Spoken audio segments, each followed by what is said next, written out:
राम रावण युद्ध। मेघनाद के मरते ही रावण की कमर टूट गई। कुछ समय तक तो वह शोक में डूबा रहा, फिर वो क्रोध से लाल हो गया। उसकी शक्ल बड़ी डरावनी हो गई। कोई उसके मुंह की ओर आंख उठाकर न देख पाता था। उसने बची हुई सारी राक्षस सेना को युद्ध के लिए चलने की आज्ञा दी। सिंह की तरह गरजता हुआ वह भी रथ पर चढ़कर निकला। लड़ाई के बाजे बजने लगे। उसके चलते ही अनेक अपशकुन हुए। उसके घोड़ों के पैर बार बार फिसल जाते, रथ के ऊपर गिद्ध मंडराते और उसकी बाईं भुजा बार बार फड़कती। रावण ने इनकी कुछ भी परवाह न की। वो घमंड से यह कहता हुआ युद्ध करने लगा कि आज मैं राम से सबका बदला लूंगा। भयंकर युद्ध छिड़ गया। बंदरों की लाशों से समर भूमि पट गई। रावण जिधर को भी मुंह करता भगदड़ मच जाती। सुषेण और सुग्रीव ने वानर सेना को संभाला। सुग्रीव और विरूपाक्ष का युद्ध छिड़ गया। दोनों एक दूसरे पर घातक चोटें करने लगे। सुग्रीव ने विरूपाक्ष के हाथी पर चोट की, वह बैठ गया। तब विरूपाक्ष ने तलवार से सुग्रीव को घायल कर दिया। अंत में सुग्रीव के पक्के के प्रहार से विरूपाक्ष ढेर हो गया। इसी प्रकार द्वंद्व युद्ध में उन्होंने महोदर को भी मार डाला। इसी बीच वोरबरगद ने महापार्श्व का काम तमाम कर दिया। अब केवल रावण बचा। वो फन कुचले हुए नाग की भांति फुफकारने लगा। उसके सामने बंदरों को भागते देख श्रीराम धनुष बाण लेकर आ गए। अब राम रावण युद्ध छिड़ गया। वे एक दूसरे के प्रहारों को बड़ी देर तक व्यर्थ करते रहे। उनके बाण जब चलते तो रणभूमि में बिजली सी कौंध जाती। इतने में लक्ष्मण और विभीषण भी आ गए। विभीषण ने रावण के सारथी को और घोड़ों को मार दिया। विभीषण को आगे देखकर रावण को बड़ा क्रोध आया। उसने विभीषण को मारने के लिए एक भयंकर शक्ति बाण छोड़ा। लक्ष्मण ने उसे बीच में ही काट दिया। तब उसने दूसरी शक्ति छोड़ी। उस दिव्य शक्ति को देखकर लक्ष्मण ने विभीषण को पीछे कर लिया। शक्ति लगते ही लक्ष्मण अचेत हो गए। श्रीराम पास में ही थे। उन्होंने उस शक्ति को खींचकर निकाल दिया। रावण को मौका मिल गया। उसने श्रीराम को बुरी तरह घायल कर दिया। क्रोध के कारण राम की आंखों से आग बरसने लगी। हनुमान और सुग्रीव को लक्ष्मण की देखभाल में छोड़कर वे रावण से भिड़ गए। उन्होंने कहा, रावण, तेरा काल तुझे आज मेरे सामने ले आया है। आज पाप पर पुण्य का की विजय होगी, अंधकार पर प्रकाश की विजय होगी। देवताओं और ऋषि मुनियों का दुख दूर होगा। वानर मित्रों, तुमने बहुत युद्ध किया। अब तुम पहाड़ की चोटियों से मेरा और रावण का युद्ध देखो। राम रावण जैसा युद्ध फिर तुम्हें कभी देखने को न मिलेगा। इधर सुषेण ने हनुमान द्वारा संजीवनी बूटी मंगाकर लक्ष्मण की चिकित्सा की। बूटी सूंघते ही शरीर में घुसे हुए बाण अपने आप निकल पड़, रक्त बहना बंद आ गया और घाव भर गए। हस समाचार से राम की चिंता मिटी और वे पूरे उत्साह से युद्ध करन लगे। रावण भी राम पर बाणों की अरोक वर्षा करन लगा। रावण सुसज्जित रथ में बैठा युद्ध कर रहा था। ये देखकर देवताओं का राजा ने अपने वारगथ मातली के हाथ अपना रथ श्रीराम के लिए भंजा। इस रथ में इंद्र का विशाल धनुष, मोर, कवच, शक्ति बाण तथा अन्य अस्त्र शस्त्र भी था। अब श्रीराम इंद्र के रथ पर चढ़कर युद्ध करने लगे। रावण ने गंधर्व अस्त्र छोड़ा। इसी नाम के अस्त्र से राम ने उसे काट दिया। तब रावण ने राक्षस अस्त्र का प्रयोग किया। उसे राम ने गुरु अस्त्र काट दिया। राम पर जब उसका बस न चला तो रावण ने मातली को घायल कर दिया। इंद्र के रथ की ध्वजा काटी और घोड़ों पर भी बाण छोड़े। फिर राम को भी घायल के रावण गरजने लगा। रावण का ताकत बढ़ गया। एक भयंकर शूल को हाथ में लेकर रावण बोला, राम, अब तुम नहीं बच सकते। ये शूल तुम्हारे प्राण लेकर ही रहेगा। राम ने अपने बाणों से शूल को रोकने का बहुत प्रयत्न किया, पर शूल रुका नहीं। तब श्रीराम ने इंद्र द्वारा रथ में भेजी हुई शक्ति का प्रयोग किया। उससे ऐसा प्रकाश हुआ जैसा उल्का गिरने से होता है। शूल छिन्न भिन्न हो गया। तब राम ने अपने पैने बाण उसके हृदय में और मस्तक में मारे। रक्त की धार बह निकली। राम रावण पर और रावण राम पर बराबर बाण बरसाते रहे। अब रावण हिम्मत हारने लगा। जब सारथी ने ये देखा तो वह रावण को लंका में लौटा ले गया। कुछ देर में जब राक्षसराज सावधान हुआ तो वह सारथी पर बहुत बिगड़ा। सारथी ने जब कारण बताया तो वह शांत हुआ और रथ के घोड़ों को बदलवाकर फिर युद्ध भूमि में आ गया। राम का आदेश पाते ही मातली भी अपना रथ रावण के रथ के सामने ले आए। राम अब इंद्र के धनुष से युद्ध करने लगे। रथ इतने निकट आ गए थे कि घोड़ों का मुंह मिल जाते थे। श्री राम ने बाणों से रावण के घोड़ों का मुंह मोड़ दिया। रावण ने भी राम के रथ के घोड़ों पर चोट की, पर उन पर कोई असर नहीं हुआ। युद्ध अंत दिखाई नहीं दे रहा था। राम सोचने लगे कि जिन बाणों से मैंने सहज ही खरदूषण को मार दिया, विराट और कबंध का वध किया, बाली को मारा और समुद्र में आग लगा दी, वे बाण रावण के सामने बेकार हो गए। मातली ने कहा, मैं देख रहा हूं कि आप रावण पर तो चोट कर ही नहीं पाते। आपकी सारी शक्ति तो रावण के प्रहारों से बचने में ही लग रही है। जब तक आप ब्रह्मास्त्र का प्रयोग न करेंगे, काम न चलेगा। राम को अब महर्षि अगस्त्य द्वारा दिए गए बाण की याद आई। अगस्त्य ऋषि को ये बाण ब्रह्मा जी से मिला था। श्री राम ने उस अमोघ बाण को धनुष पर चढ़ाया और कान तक खींचकर छोड़ दिया। रावण के वक्ष को चीरता हुआ वह बाण पार निकल गया और फिर राम के तरकस में लौट आया। रावण के हाथ से धनुष छूट गया और वह रथ से पृथ्वी पर गिर पड़ा। रावण के मरते ही देवताओं ने श्री राम की जय जयकार और फूलों की वर्षा की। सुग्रीव, विभीषण, लक्ष्मण, हनुमान सब टकटकी लगाकर राम के मुंह की ओर देखने लगे। भाई का मृत शरीर लौटते देख विभीषण शोक से व्याकुल हो गए। वे रोते हुए बोले, भाई, आपके डर से तो काल भी कांपता था। जब गदा लेकर आप दिग्विजय को निकलते तब पृथ्वी डगमगाने लगती थी। देवता अपने प्राण बचाने के लिए खो कंदराओं में छिप जाते। आज आपका शरीर धूल में लौट रहा है। राम से वैर करने का यही फल होता है। मैंने बहुत समझाया पर आपने एक न मानी। हाय, आज राक्षस वंश का नाश हो गया। श्री राम ने विभूषण को समझाया, मित्र, रावण शोक करने योग्य नहीं। जिसने जन्म लिया है वह मरता अवश्य है। रावण को तो उत्तम मृत्यु मिली है, वो वीर था और उसे वीरगति ही मिली।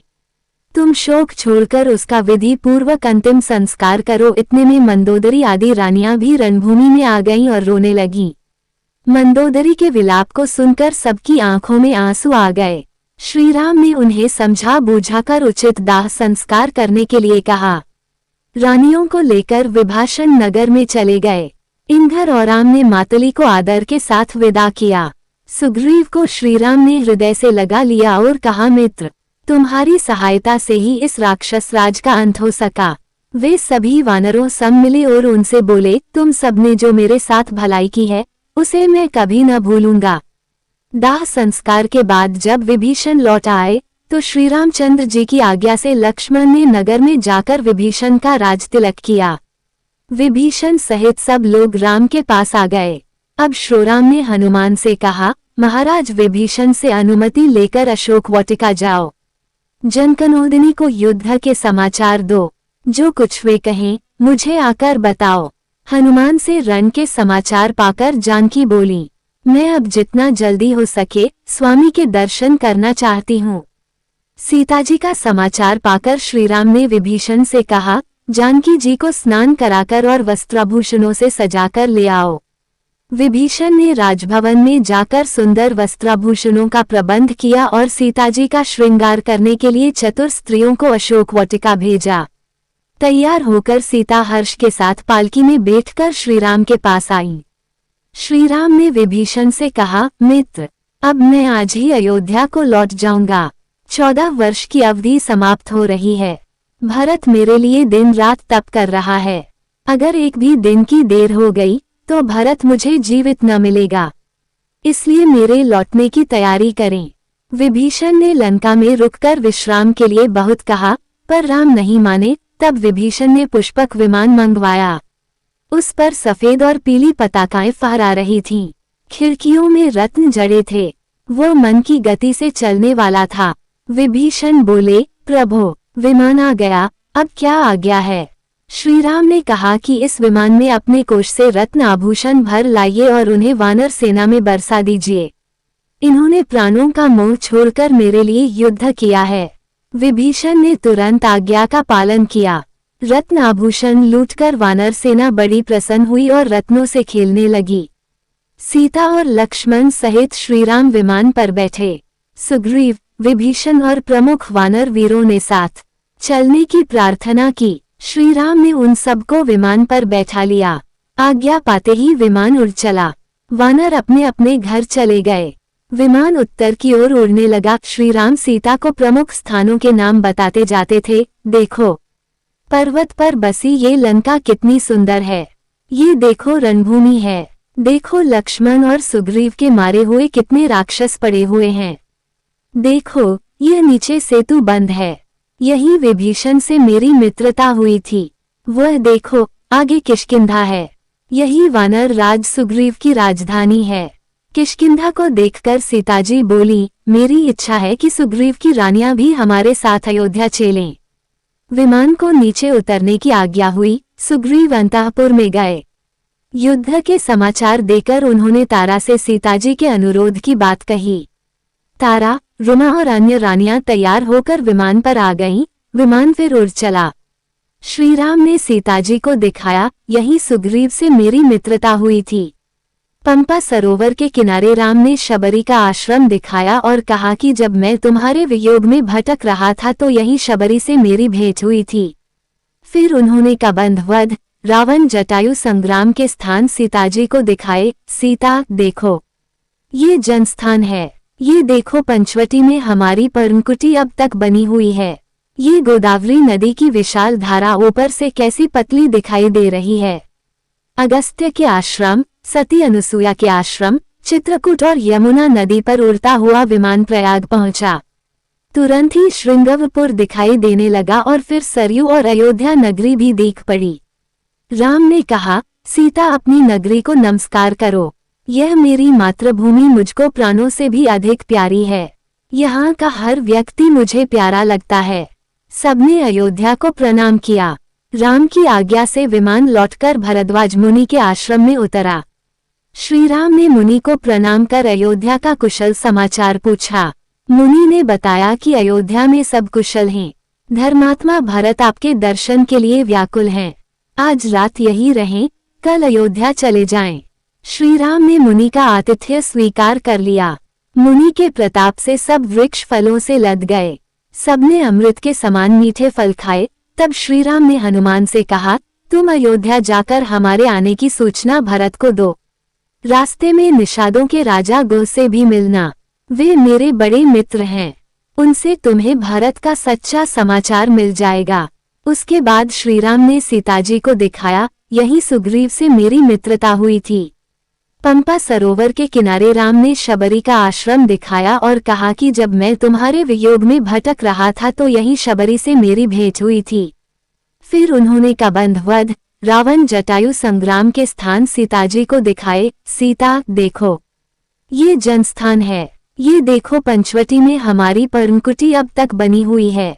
ये गोदावरी नदी की विशाल धारा ऊपर से कैसी पतली दिखाई दे रही है। अगस्त्य के आश्रम, सती अनुसुया के आश्रम, चित्रकूट और यमुना नदी पर उड़ता हुआ विमान प्रयाग पहुंचा। तुरंत ही श्रृंगवपुर दिखाई देने लगा और फिर सरयू और अयोध्या नगरी भी दिख पड़ी।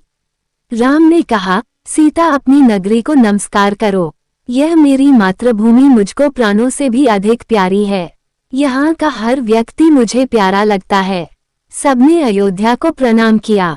राम की आज्ञा से विमान लौटकर भरद्वाज मुनि के आश्रम में उतरा। श्रीराम ने मुनि को प्रणाम कर अयोध्या का कुशल समाचार पूछा। मुनि ने बताया कि अयोध्या में सब कुशल हैं। धर्मात्मा भरत आपके दर्शन के लिए व्याकुल हैं। आज रात यहीं रहें, कल अयोध्या चले जाएं।